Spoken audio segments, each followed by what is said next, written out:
بٹھا کے بولتے ہیں اللہ کے نبی ہم ایسا نہیں کہیں گے جیسا موسیٰ کی قوم نے موسیٰ سے کہا تھا اذهب انت وربك فقاتلا انا هنا قاعدون. قسم ہے اللہ کی ہم برق الغمات تک مقابلہ کریں گے, ہم آپ کے دائیں سے بائیں سے آگے سے پیچھے سے ہر طرف سے دفاع کریں گے. یہ جملہ سن کر نبی مسکرا دیے اور چہرے پر تبسم کھیل گیا اور فرمانے لگے کہ اللہ کی مدد آئے گی. پھر آیت مسکراتے ہوئے پڑھا سيهزم الجمع ويولون الدبر, کہ انشاءاللہ آئندہ یہ جو سامنے مجمع ہے یہ بکھر کے بھاگ کے چلا جائے گا, پھر پلٹا کے نکل جائیں گے. نبی کی مسکراہٹ دیکھ کر عبداللہ بن مسعود فرماتے ہیں مقداد ابن اسود نے بازی لے لیا, کاش کہ حضور سے تسلی کی باتیں میں نے کی ہوتی. تو اس وقت بنی اسرائیل نے ایسا کہا تھا اور امت محمدیہ نے ایسا کہا ہے, تو آپ کا مقام کہاں ہے دیکھ کر چلو, یہ بتانا ہے. آپ جس کے نقش قدم پر ہیں ان صحابیوں کا عزم حوصلہ کیسا تھا کہ آپ جو حکم دیں گے ہم تیار ہوں گے.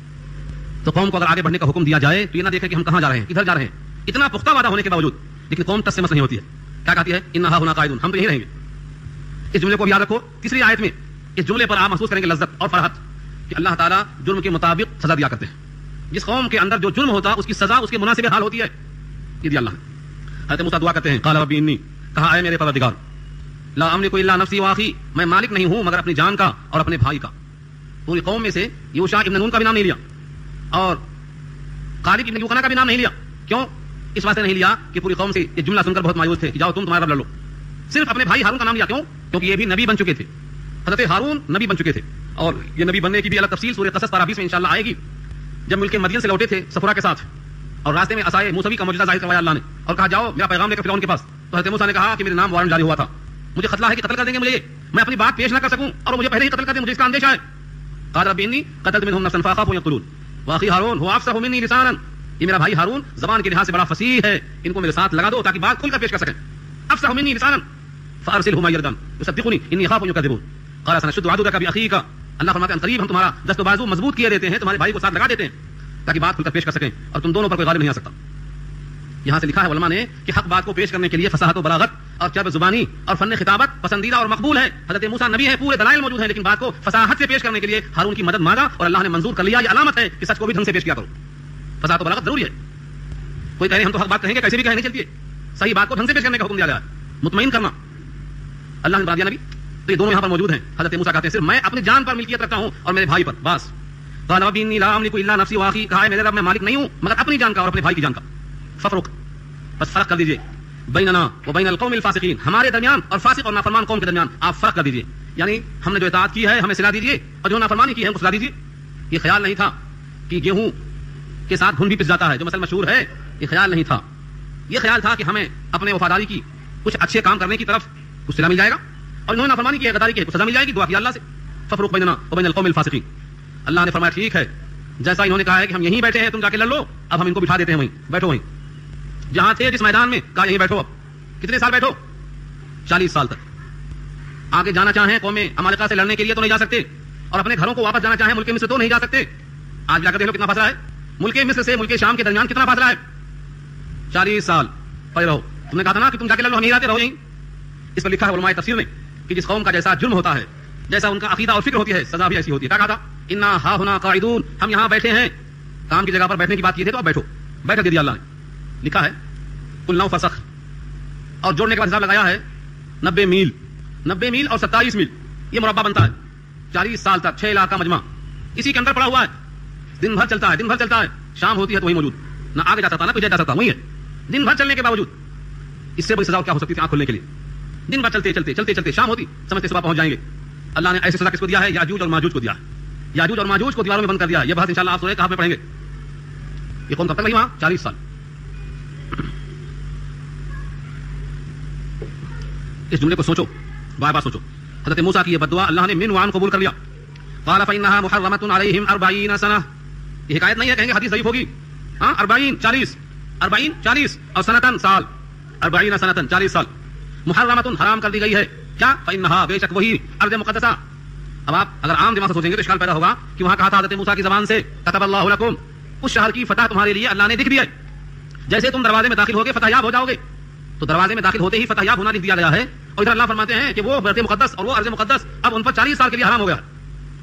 تو دونوں میں صحیح کیا ہے؟ دونوں صحیح ہے.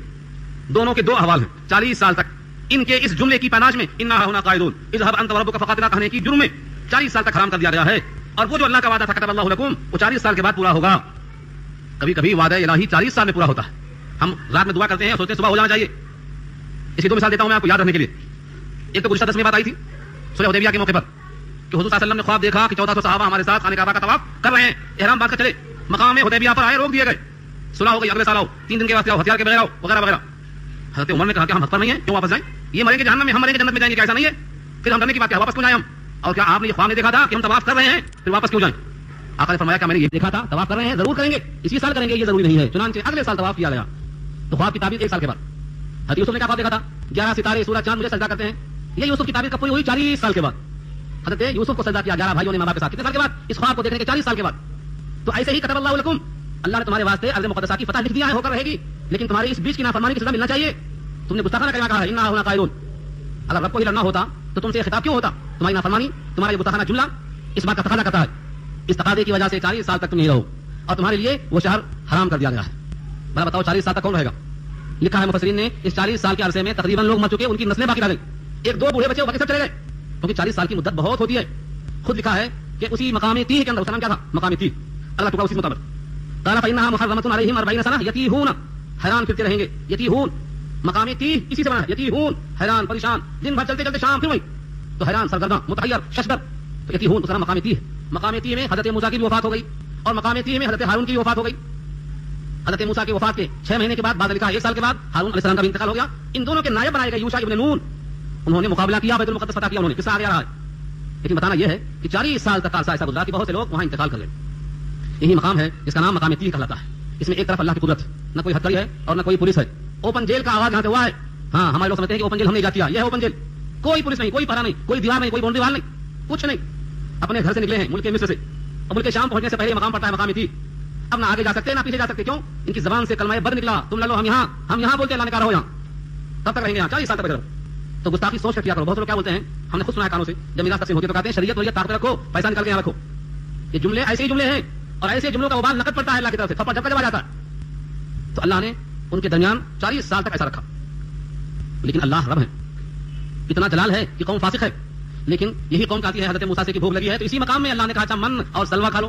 یہ مقام دیکھو، من اور سلوا کھانا دلوا، یاد رکھ لو، یہی مقام تیہ ہے۔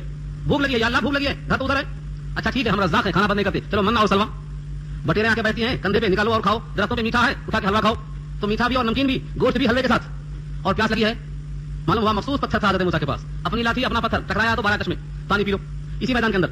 یا اللہ بہت دھوپ ہے، مئی کا مہینہ ہے، دھوپ میں پریشان ہے، کہا بادل ڈال دو، صاحبان بادل کا گیا، اور یہی میدان ہے۔ انہوں نے کہا یا اللہ رات میں تاریکی ہے، تو اللہ نے روشن مینار بنا دیا، قطب مینار کی طرح روشن ہی روشن۔ ادھر اللہ کی طرف سے عتاب بھی ہے، سزا بھی ہے، اور اس کے باوجود بھی کھانا پینا بند نہیں ہے۔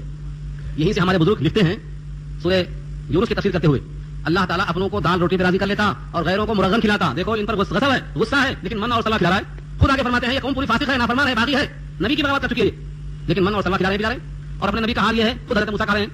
حضرت موسیٰ خود اپنی زبان سے دعا کرتے ہیں، سو یونس کے الفاظ نوٹ کریں۔ کتنا پیارا جملہ ہے، درد سے بھرا ہوا جملہ ہے۔ ربنا اطمس علی اموالہم، ربنا انک آتیت فرعون وملأه زینۃ واموالا فی الحیاۃ الدنیا ربنا لیضلوا عن سبیلک۔ اے ہمارے رب اتنا دے رکھا ہے فرعون کو، اس کے لشکریوں کو، کہ تیری بغاوت کیا گئے، تیرے بندوں کو راستے سے بھٹکانے پہ لگ گئے، ان کے مالوں کو ہڑپ کر دے، ان کے مالوں پر تمس نافذ کر دے۔ تو اللہ نے غیروں کو اتنا دیا، اور اپنوں کو جانچتے ہیں کہ مال کی محبت زیادہ ہے یا میرے حکم کی محبت زیادہ ہے، مشقت میں کھلواتے۔ تو اللہ فرماتے ہیں فإنها محرمة علیہم، 40 سال تک اللہ نے ارض مقدسہ کو ان پر حرام کر دیا، نہ آگے جا سکتے نہ پیچھے لوٹ سکتے، لیکن رزاق ہیں، بھوکا مار نہیں سکتے، کھلا پلا کے رکھتے۔ یہاں سے معلوم ہوا دنیا میں کسی کو بڑی فراوانی کے ساتھ رزق ملتا ہے، اور وہ نمازیں بھی چھوڑتا ہے، اور وہ زکات بھی نہیں دیتا، اور وہ ننگا پن بھی رکھتا، پھر سمجھتا ہے میں تو خدا کا محبوب ہوں، میں تو خدا کا محبوب ہوں، اگر خدا کی ناراضگی ہوتی تو مجھے اتنے مال کیوں ملتے۔ یہ مقام تیہ پر نگاہ ڈال کر دیکھ لو، ادھر فاسق کا غصے کا اظہار کا، بہترین غذا کا انتظام کیا، تو اچھی غذائیں کوئی اچھی علامت نہیں ہے۔ اللہ کی رضامندی کہاں معلوم ہوگی؟ نبیوں کی اطاعت میں۔ قال فإنها محرمة علیہم، فرمایا بے شک وہ حرام کر دیا گیا ان پر 40 سنہ، 40 سال، یتیہون فی الارض، بھٹکتے پھرتے رہیں گے۔ ترجمہ کیا مطلب؟ سر مارتے پھریں گے، یتیہون فی الارض، زمین میں سر مارتے پھرتے رہیں گے۔ یہ حالت دیکھ کر حضرت موسیٰ کو افسوس ہوگا نا۔ ایک کسان جب کھیتی کرتا ہے اور دیکھتا ہے کہ اس کی کھیتی خشک ہو گئی، پیلی ہو گئی، اور اس پر کیڑ لگ گئی، اور دھوپ میں جل گئی، اور پھل نہیں لگا، تو کسان کا دل مرجھا جاتا ہے۔ کسان کیا چاہتا ہے؟ میری محنت اور میرا پھل لہلہا اٹھے، میری کھیتی اچھی لگے۔ حضرت موسیٰ دیکھ کر یہ قوم کا حال کہ خدا کے نافرمان، نبی کے نافرمان، بھٹکتے سر مارتے 40 سال ایسا ہی گزار دیں گے، پتہ نہیں میری حیات کب تک آتی، میرے بعد ان کا کیا ہونے والا ہے۔ بڑا افسوس، بڑا صدمہ، بڑا غم، اللہ کو تسلی دینا پڑا۔ اللہ فرماتے ہیں فلا تأسى على القوم الفاسقين، فلا تأسى على القوم الفاسقين، قوم فاسق پر آپ افسوس مت کیجیے۔ جو آدمی فسق و فجور پہ آمادہ ہو جائے، اس پر اگر تکلیف ہوتی ہے تو اس تکلیف پر آپ کو آمادہ دیکھ کر، اس تکلیف پر مبتلا دیکھ کر آپ کو غم کھانے کی کوئی ضرورت نہیں ہے، فطرت ہے۔ ہر نبی اپنی قوم کو بھٹکتا ہوا دیکھ کر تڑپتا ہے، ہر نبی۔ قرآن کریم کی کئی آیتیں شاہد ہیں، جب دیکھا نبی صلی اللہ علیہ وسلم نے کہ میری امت کے لوگ حق بات کو نہیں مان رہے ہیں، مجھے نہیں پہچان رہے ہیں، مجھے پہچانتے ہیں پھر بھی نبوت کا اقرار نہیں کرتے ہیں، تو اندر اندر اتنا گھٹتے تھے، پگھلتے تھے قرآن کے الفاظ شاہد ہیں فلعلک باخع نفسک اللہ یکون مؤمنین. لگتا ہے آپ اپنے جان کو گھلا لیں گے اس غم میں کہ وہ ایمان نہیں قبول کرتے, بھول جا رہے ہیں. اسی واسطے اس آیت سے دی گئی حضرت موسیٰ کو کہ آپ غم نہ کریں, فاسق ہیں. تو امت اگر بیداری کا شکار ہے تو نبی کھلتے تھے کھلتے تھے. ہم نبی کے نقش قدم پر چلنے کے اگر دعوے دار ہیں تو قوم کی گمراہی پر ہمیں بھی کھلنا چاہیے کہ نہیں کھلنا چاہیے, یہ تقاضا ہے اس کا. چنانچہ آپ کو ایک واقعہ سناتا ہوں, آپ کو یاد ہے واقعہ, لیکن استدلال کرنا چاہتا ہوں. سن 10 ہجری میں ربیع الاول میں نبی صلی اللہ علیہ وسلم بیمار پڑے, آخری ہفتہ تھا. نبی صلی اللہ علیہ وسلم کی موجودگی میں نماز کا وقت ہوا مگر آپ نماز پڑھانے پر قادر نہیں ہوئے. آپ کے غیاب میں ابو بکر صدیق رضی اللہ عنہ نماز پڑھ رہے ہیں. اتفاق سے دوشنبے کا دن ذرا افاقہ ہوا, نماز چل رہی ہے, ابو بکر صدیق نماز پڑھ رہے ہیں. مسجد نبوی کا پردہ ہٹا, وہاں سے محراب دکھائی دیتی ہے. نماز کی حالت میں صحابہ کرام نبی صلی اللہ علیہ وسلم کے پردہ ہٹنے کی وجہ سے دیکھنے لگے اور نبی نے دیکھا کہ میرا گلشن آباد ہے, مسکرانے لگے. بخاری کے الفاظ ہیں حدیث کے کہ لگتا تھا ہم فتنے میں پڑ جائیں گے, یعنی نماز خوشی میں توڑ بیٹھیں گے. اور لکھا ہے نبی کی وہ مسکراہٹ اس واسطے تھی کہ میرا لگایا ہوا گلشن کتنا آباد ہے, میں جا رہا ہوں مگر گلشن کو آباد کر کے جا رہا ہوں. اس خوشی میں آپ کے سرور اور آپ کے دانتوں اور ہونٹوں کی چمک ایسی تھی. صحابہ کرام گویا فتنے کے اندر پڑ جائیں گے, نمازوں کو توڑ بیٹھیں گے, بجائے اللہ کی طرف رخ کرنے کے ادھر رخ کر بیٹھیں گے نماز کی حالت میں. اس کا کیا مقصد ہے؟ اس کا مقصد یہ ہے کہ امت اگر فسق و فجور کے اندر مبتلا ہے تو نبیوں کا غم فطری ہے, اور امت اگر صراط مستقیم پر گامزن ہے, کتاب اللہ پر لگی ہوئی ہے, تو امت کے لیے ان کی خوشیاں بہت بڑھ جاتی ہیں. اگر ہمارا نبیوں سے تعلق ہے, کتاب اللہ سے تعلق ہے, اللہ کے حبیب سے محبت کا جذبہ ہے, تو جب امت کے اندر فسق و فجور کا رواج پا جائے تو ہم کو غمزدہ ہونا چاہیے. اور امت اگر راہ راست پر آئے, قرآن کریم پر اکٹھا ہو جائے, متحد ہو جائے, تو پھر ہم کو خوشی ہونا چاہیے. ہر موقع پر خوشی کا سرور ہوتا ہے. تو ان تینوں باتوں سے ہمیں آپ دیکھیے اس جملے کا یاد کریں گے. اس پر رکوع میں نے کہا سنا اور کیا سیکھا. پہلی چیز تو یہ کہ حضرت موسیٰ علیہ السلام نے قوم پر اللہ کی نعمتیں یاد دلائیں. سب سے بڑی نعمت کہ اس میں اللہ نے نبیوں کو پیدا کیا. تمہیں میں سے تمہارے اندر اصلاح کی خاطر نبی آئے, تم کو اللہ نے بادشاہ بنایا, تم کو اللہ نے وہ نعمتیں دی جو کائنات میں سے کسی کو نہیں دی. اب قیامت تک کے واسطے من سلوا نازل ہونے والا نہیں ہے, اور کسی کے اشارے پر وہاں سے اس طرح سے عظیم الشان کھانے کا انتظام ہونے والا نہیں ہے. ہاں, بطور معجزے کے چند واقعات صحابہ کرام میں بھی ایسے ہیں, بہت سے واقعات ایسے ہیں. جب ہم ایسے واقعات نبی کے ہاتھ سے دیکھیں تو ان کو معجزات کہیں گے, اور صحابہ کے ہاتھ پر دیکھیں تو اس کو ہم کرامات کہیں گے, اور کسی غیر مومن کے ہاتھ سے دیکھیں تو اس کو ہم استدراج کہیں گے. ان میں سے کچھ واقعات ایسے ہیں جو یہاں پر موجود ہیں. نبی صلی اللہ علیہ وسلم کی امتیوں میں سے بہتوں پر یہ اللہ کا انعام ہوا ہے. وہ روایت بخاری میں گزری ہے, ایک رات نبی صلی اللہ علیہ وسلم کے پاس دو صحابی بیٹھ گئے بہت دیر تک. جب نکلے تو رات بہت چھا گئی, اندھیرا تھا. صحابی کے ہاتھ کی جو لکڑی تھی وہ روشن ہو گئی, بالکل ایسا ہی روشن ہوئی جس طرح مقام تیہ میں یہاں روشن ہو گئی تھی. وہ دونوں کے دونوں اس روشنی میں چلتے گئے. یہ روایت بخاری میں مناقب صحابہ کے بیان میں موجود ہے. چلتے گئے, جب دونوں کا گھر جہاں سے شک پھوٹتی تھی کہ اب یہ دائیں اور بائیں مڑیں گے دوسرے, بخاری کے الفاظ ہیں کہ وہ لکڑی وہاں تقسیم ہو کے دو جگہ دو ٹکڑے میں بڑھ گئی, آدھی ادھر آدھی ادھر. اب اپنے گھر تک اسی روشنی کے اندر پہنچ گئے. یہ موجود ہے. اور صحابہ کرام کو بھوک کا شکوہ ہوا, اور 300 صحابہ کرام بھوک سے پریشان تھے, کھانے کو سامان سب ختم, یہاں تک کہ ایک کھجور کو تین چوستے تھے. ایک کھجور کو تین, حضرت جابر راوی ہیں, ایک کھجور کو تین چوستے تھے. ان کے شاگرد مسروق پوچھتے ہیں کہ ایک کھجور میں تین چوستے تھے, اسے کیا ہوتا تھا؟ فرمایا جب وہ بھی نہیں ملنے لگی تب معلوم ہوا کہ اسے کیا ہوتا تھا.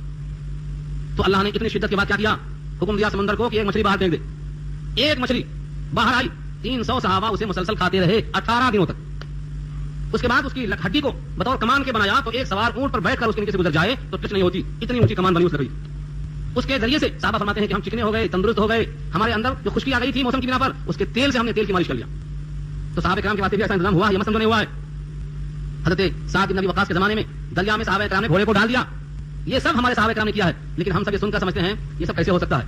یعنی معجزات کہتے ہی اسی کو ہیں جو سب سے نہیں ہو سکتا ہے. معجزات بندے کا فعل نہیں ہوتے, اللہ کا فعل ہوتا ہے. اللہ کا فعل ہوتا ہے. نبی کے ہاتھ پہ ہو تو معجزہ, اور غیر نبی کے ہاتھ پہ ہو تو کرامت کہتے ہیں. تو بندے کا فعل ہے نہیں. جب بندے کا فعل نہیں ہے, اللہ کا فعل ہے, تو تعجب کی بات کیا ہے, وہ تو حاشیے پہ قادر ہے. دوسری بات معلوم ہوئی, ارض مقدسہ میں داخل ہونا مطلوب ہے. اس زمانے کا ارض مقدسہ ملک شام تھا, اور آج کا ارض مقدسہ مدینہ منورہ ہے, مکہ المکرمہ ہے. جیسے اللہ نے وہاں لکھ دیا تھا, ایسے ہی جب نبی جانے لگے ہیں مکہ سے مدینہ کی طرف, راستے میں رو دیے, خانہ کعبہ کو سوچ کر آ کے فرشتہ اطلاع کرتا ہے, ان الذی فرض علیک القرآن لوادک الی ما, یہ وعدہ ہے اللہ کا کہ مکہ لکھا جائے گا آپ کے لیے. تسلی ہو گئی, جس یاد سے دیا اللہ نے. یہ مطابقت دیتے جاؤ, بنی اسرائیل کی مطابقت ہر مقام پر. پلٹو مت, خسارے والوں میں ہو جاؤ گے. یہ حکم وہاں بھی تھا, جو ہجرت سے بعد آ جائے گا خسارے میں ہو جائے گا. پوری قوم نے اپنے اوپر نگاہ رکھا, اس لیے سامنے کی قوم کو جبار کہا کر ڈر گئے اور داخل نہیں ہوئے, انکار کر بیٹھے. یہاں سے ہمیں سبق ملتا ہے کہ ہم جب اپنے اوپر نگاہ رکھیں گے تو بزدل ہو جائیں گے, اور جب اللہ پر نگاہ رکھیں گے تو ہم بہادر ہو جائیں گے. اس لیے اپنے اوپر نگاہ مت رکھو, ہمیشہ نگاہ اللہ پہ رکھو کہ وسائل کے بغیر ہر شے پہ وہ قادر ہے. یہی مطلب نبی آیت میں ہے کہ بھروسہ اللہ پہ کرو اگر تم ایمان والے ہو, کہ بھروسہ اللہ پہ کیا کرتے ہیں ایمان والے. تیسری بات معلوم ہوئی کہ جب آدمی اپنی ذات پر مالک ہے اور اپنے بھائی اور اپنے گھر والوں پر مالک ہے, تو یہ شکوہ نہ کرے کہ پوری قوم بھی میرا بس نہیں چلتا, میں کیا کروں. اپنی ذات پر پہلے خدا کا حکم نافذ کر, اپنی اولاد پہ, اپنے گھر والوں پہ, اور جن جن پہ اپنا بس چلتا ہے پہلے ان پر خدا کا حکم نافذ کر. یہی وجہ ہے کہ نبی صلی اللہ علیہ وسلم کے لیے پہلا حکم جو آیا سورہ شعراء پارہ 19 میں, وہ انذر ڈراؤ کس کو, عشیرہ کہتے ہیں خاندان کو, عشیرۃ الاقربین, اقرب, بالکل اقرب, اپنے بیوی کو, اپنے بچوں کو, اپنے خاندان کو, اپنے چچا کو, اپنے فلاں اور فلاں کو. تمہارا کیا ہوا, اگر کسی کو حق پیش کرنا ہے تو باہر نہیں, پہلے اپنوں سے شروع کرنا چاہیے. یہ اللہ کی طرف سے حکمت آئی ہے. اور آدمی اگر نافرمانی کرتا ہے تو یہ مت سمجھے کہ ہم دریا میں ہیں تو ڈوب سکتے, اور گھر میں ہیں تو گھر کی دیوار گر سکتی, اور باہر ہے تو معمول محفوظ ہیں. اللہ جہاں چاہے جس وقت چاہے عذاب میں گرفتار کر سکتا ہے. اللہ سے ہمیشہ خوف زدہ ہونا چاہیے, اور اللہ کا حکم کبھی نہیں توڑنا چاہیے. یہاں تک بات مکمل ہو گئی, رکوع ختم ہو گیا.